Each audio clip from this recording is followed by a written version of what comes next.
Industrial organization, 8.2.2 properties of the Cournot equilibrium. In this section, we characterize the Cournot equilibrium, market power, and efficiency. In the duopoly equilibrium, both firms are profit maximizing, given the output of the other firm. At the equilibrium quantities, the profit maximizing equation 8.5 holds for firm 1 and its equivalent for firm 2.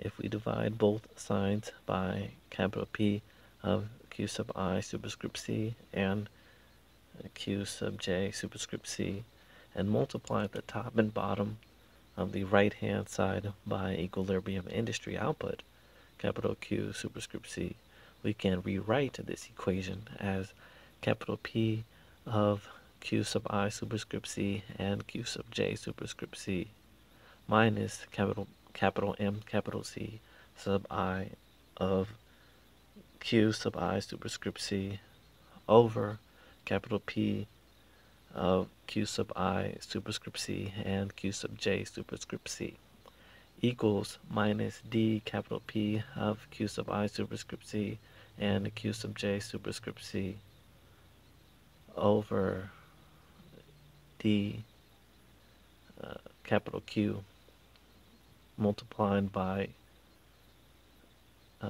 Q sub I superscript C, and then we have 1 over capital P of Q sub I superscript C and Q sub J superscript C. That is multiplied by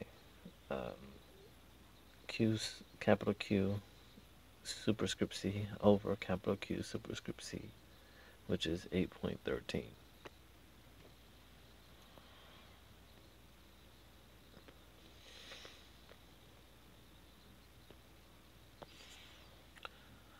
Where I and J equal 1, 2, I not equal to J.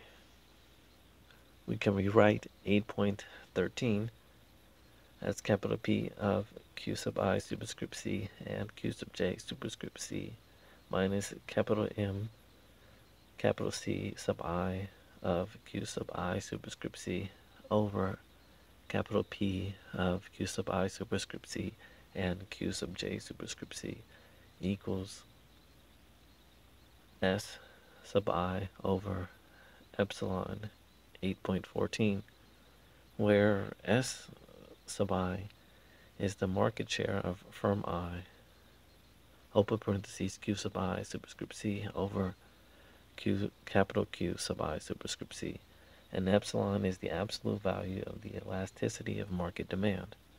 Based on equation 8.14, we can make the following observations. 1. The Cournot duopolists will exercise market power. The Cournot equilibrium price will exceed the marginal cost of either firm. 2. The market power of a Cournot duopolist is limited by the market elasticity of demand. The more elastic demand, the greater the epsilon, the less the markup of price over marginal cost. 3.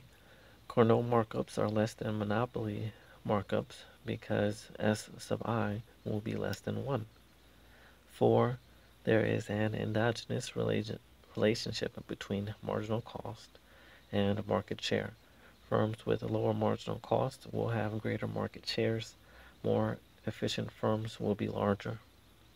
5. The greater the number of competitors, the smaller each firm's market share, and the less its market power.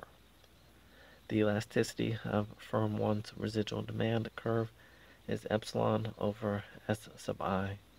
By reducing its market share, increases in the number of firms, increase the elasticity of a firm's residual demand, reducing its market power.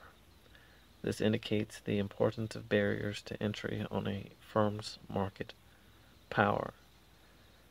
The higher barriers to entry, the fewer the number of competitors, and the greater a firm's market power. Suppose that instead of a duopoly, we have an oligopoly with capital N firms in the industry. Then, in equilibrium, each firm must be profit maximizing, given the output of its capital N minus 1 rivals.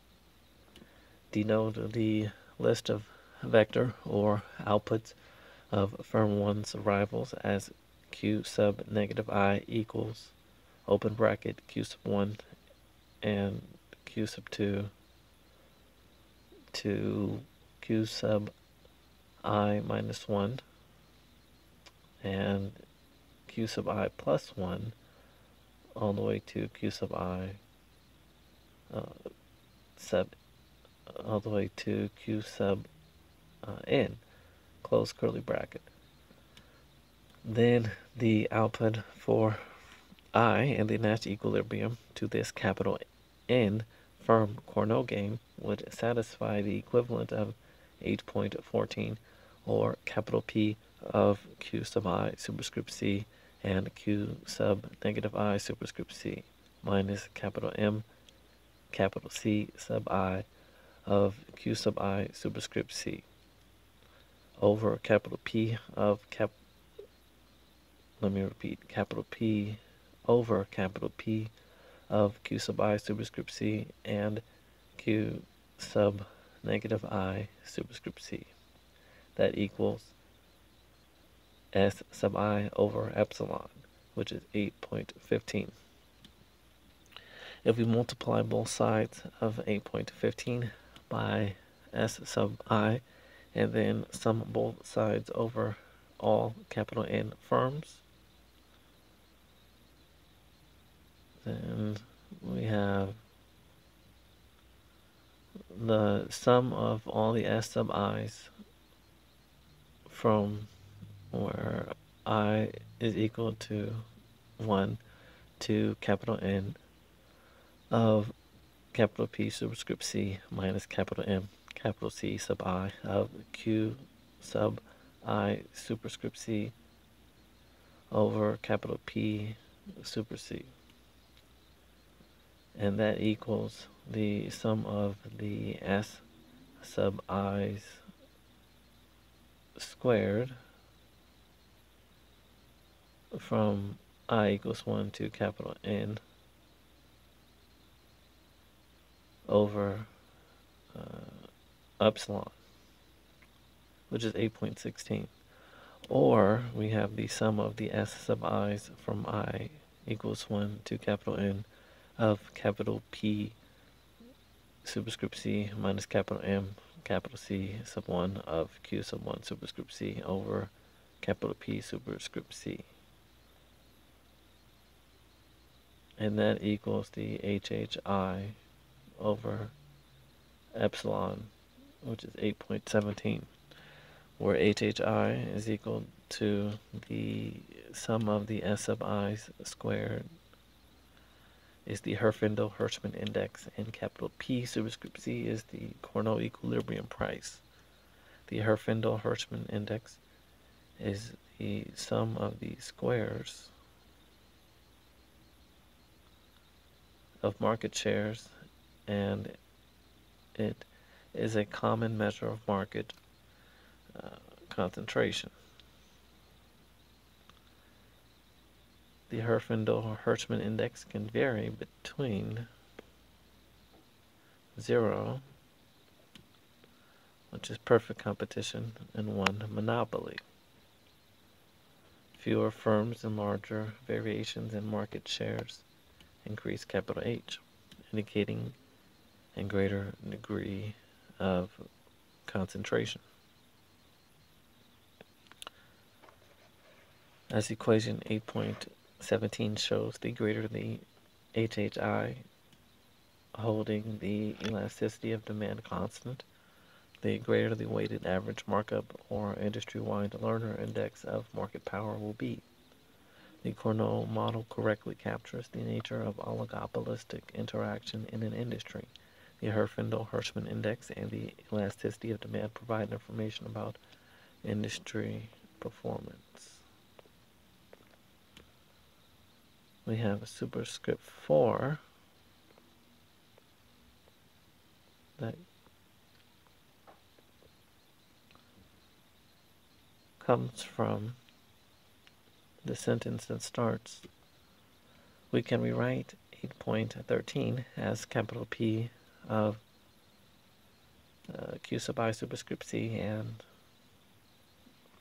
let me restart this sentence. We can rewrite 8.13 as capital P of Q sub I superscript C and Q sub J superscript C minus capital M capital C sub I of Q sub I superscript C over capital P of Q sub I superscript C and Q sub J superscript C, which equals S sub I over epsilon, which is 8.14, where S sub I is the market share of firm I, open parentheses, Q sub I superscript C over capital Q sub I superscript C, and epsilon is the absolute value of the elasticity of market demand, superscript 4.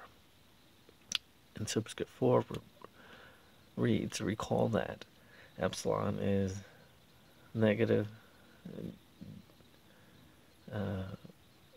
D capital Q over D capital P times capital P over capital Q. And figure 8.5, welfare economics